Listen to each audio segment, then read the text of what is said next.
నిజామాబాద్ యొక్క alcohol factory యొక్క అది కెమికల్స్ కలిపిన వాటరు గోదావరిలో కలపడం వలన ఈ డ్రైనేజ్ ద్వారా మొత్తం దాంతో ఈ గోదావరిలో కలపడం వలన మొత్తం గోదావరి వాటర్ అంతా కలుషితమై మొత్తం రెడీ అసలు నీళ్లు తాగలేకపోయినాము. గోదావరి కూడా పశువులు కూడా తాగలేని పరిస్థితి వచ్చేసిండే. అప్పుడు గోదావరి నుంచి మేము వాటర్ బంద్ చేసేసి ఇక్కడ ఎంచవాళ్ళు ఎస్ఎస్ ట్యాంక్ అని ఒకటి ఉంటుంది.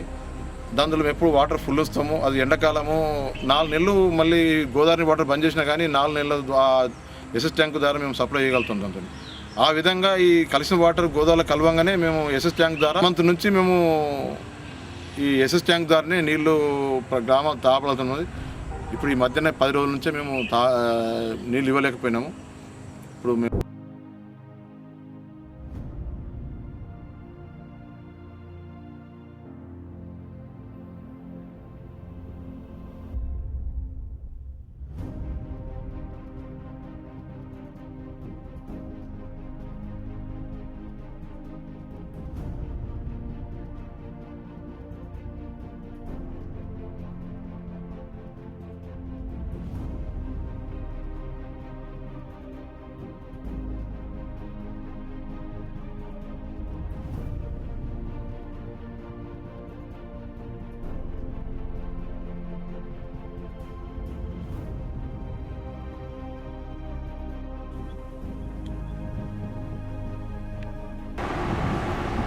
మహారాష్ట్రలోని నాయగావ్ దగ్గర బాసర రైల్వే బ్రిడ్జ్ నుంచి బాసర రోడ్ బ్రిడ్జ్ నుంచి 10 కిలోమీటర్ల దూరంలో పయోనీర్ డిస్టిలరీస్ ఏదైతే ఉందో దాని వ్యర్థ పదార్థాలు గోదావరి నదిలో కలిసి అల్లీ సాగర్ లిఫ్ట్ ఇరిగేషన్ పాయింట్ ఏదైతే నిజామాబాద్ నగర ప్రజలు అనేక గ్రామాల ప్రజలు లాగేటువంటి ఎంచా ఫ్లోరైడ్ లిఫ్ట్ ఇరిగేషన్ ఏదైతే ఉందో వీటికి అది ఎఫెక్ట్ చేస్తుంది.